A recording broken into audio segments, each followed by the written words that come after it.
बच्चों, मैं फिजिक्स का आज एक लेसन के कुछ टॉपिक को देखूंगा, जिसमें से पहले मैं बता रहा हूँ प्रकाश का परावर्तन, क्लास 10th का है। स्टार्ट करते हैं यहाँ से। 3-4 वीडियो में प्रकाश कंप्लीट कर देंगे, उसके बाद मानव नेत्र, इसी प्रकार से विद्युत और आगे की चैप्टर स्टार्ट करते हैं। पहले क्या लिखा हुआ है? परिभाषा है ना। किस चीज़ का परिभाषा है? प्रकाश का। तो प्रकाश क्या है? ऐसे विकिरण या ऊर्जा जो हमारी आँखों में दृष्टि संवेदना उत्पन्न करता है, प्रकाश कहलाता है। ख़त्म हो गया। प्रकाश का गुण, इसे जल्दी जल्दी कंप्लीट हो जाएगा, क्योंकि मैं लेसन प्लान जो बनाया हूँ, बच्चे बहुत बोल रहे थे कि आप कर लीजिए, इसीलिए मैं कर रहा हूँ। प्रकाश का गुण जो है, प्रकाश का वेग निर्वात में 3 × 10⁻10 मीटर पर सेकेंड होता है। प्रकाश हमेशा सीधी रेखा में गमन करती है। ऊर्जा का मुख्य स्रोत प्रकाश जो सूर्य से प्राप्त होता है। प्रकाश विद्युत चुम्बकीय तरंग हैं जो संचरण के लिए माध्यम की आवश्यकता नहीं होती है। यह द्वैती प्रकृति होती है, जिसमें तरंग और कण दोनों होता है, जिसको वैज्ञानिक डी ब्रोगली ने दिया है। अब आगे देखते हैं। प्रकाश का परिघटना केवल रिवीजन है, मैं स्कूल में आप लोगों को बता चुका हूँ। प्रकाश का परिघटना, प्रकाश के विभिन्न परिघटनाएं होते हैं, जिसमें अपवर्तन है, परावर्तन है, विवर्तन है, घूर्णन है इत्यादि हैं। इन सारे को देखते हुए आगे मैं चलता हूँ। अब आता है प्रकाश का परावर्तन। प्रकाश का परावर्तन क्या होता है?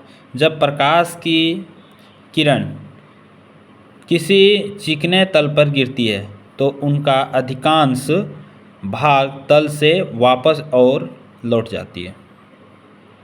इस परिघटना को प्रकाश का परिवर्तन कहते हैं। यहाँ पे आप देख रहे हैं, एक ये चिकनी पृष्ठ है, मान लेते हैं ये आपका ऐनक ही है।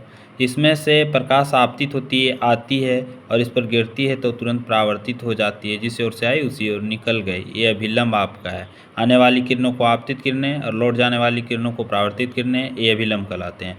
परावर्तन के नियम को भी हमने बहुत अच्छा से डिस्क्राइब किया था स्कूल में। अब यहाँ देखेंगे, मैं रिवीजन करवाता हूँ। प्रकाश का परावर्तन, आपतित किरण, परावर्तित किरण और अभिलंब तीनों एक ही तल पर होता है, प्रथम नियम है।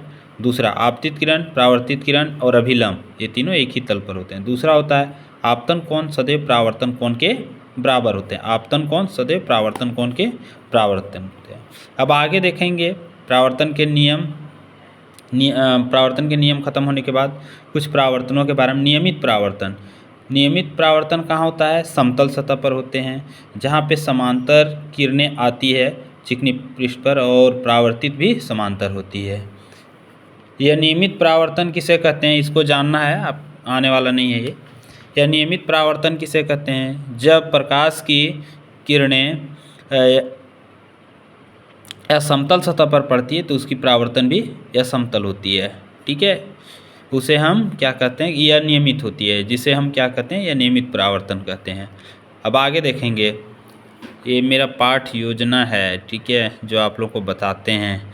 अब आगे देखेंगे प्रतिबिंब क्या है। प्रकाश परावर्तन के उपरांत जिस बिंदु पर कम से कम 2 किरणें प्रतिच्छेदित होती है, प्रकाश परावर्तन के उपरांत जिस बिंदु पर कम से कम 2 किरणें प्रतिच्छेदित होती या प्रतिच्छेद करती हुई प्रतीत होती है, प्रतिबिंब वहाँ बनता है। बहुत अच्छा से क्लास में बताए हैं, एक बार देख लीजिएगा। प्रतिबिंब के प्रकार, वास्तविक प्रतिबिंब और आभासी प्रतिबिंब। कितने प्रतिबिंब की बात मैं ये कर रहा हूँ? वास्तविक प्रतिबिंब।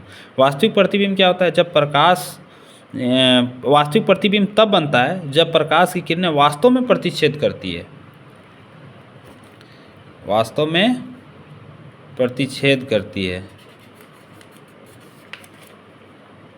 अरे उलट नहीं रहा है, आगे देखो। दूसरा क्या है? आभासी। हाँ, एक चीज़ और इसका कुछ है कि इसे पर्दे पर प्राप्त कर सकते हैं। वास्तविक प्रतिबिंब उल्टा बनता है। आभासी प्रतिबिंब क्या है? यह तब बनता है जब प्रकाश किरणें प्रतिच्छेदित प्रतीत होती है, मिलती है नहीं बल्कि प्रतिच्छेदित होती हुई प्रतीत होती है। इसे पर्दे पर नहीं प्राप्त कर सकते हैं। आभासी प्रतिबिंब सीधा बनता है। ठीक है, आगे बढ़ते हैं। कुछ समतल दर्पण द्वारा बना प्रतिबिंब, ये चित्र है देखिए, ये परावर्तक पृष्ठ है, समतल दर्पण है। समतल दर्पण का ही कुछ बताएंगे, उसके बाद छोड़ देंगे, फिर आगे हम बढ़ेंगे। समतल दर्पण द्वारा प्राप्त प्रतिबिंब आभासी एवं सीधा होता है। समतल दर्पण जो हम ऐनक से मुंह देखते हैं प्रत्येक दिन अपनी फिगर को, वो कैसा होता है? समतल दर्पण होता है। उसमें कैसा फिगर होता है? सब आभासी एवं सीधा होता है। उसमें प्रतिबिंब का आकार वस्तु के आकार के बराबर होता है, जितना है प्रतिबिंब दर्पण के पीछे बनता है जितनी वस्तु की दर्पण से दूरी होती है। प्रतिबिंब पार्श्व परावर्तित होती है। पार्श्व परावर्तन मतलब इसमें वस्तु का दायां भाग बायां प्रतीत होता है और बायां भाग दाहिना प्रतीत होता है।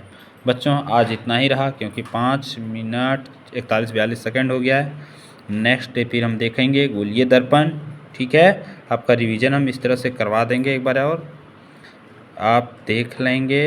ठीक है, वीडियो ज़रूर देखेंगे, वीडियो पूरा हम करवा देंगे 2-3 क्लास में इसका रिवीजन, केवल आप लोगों के लिए।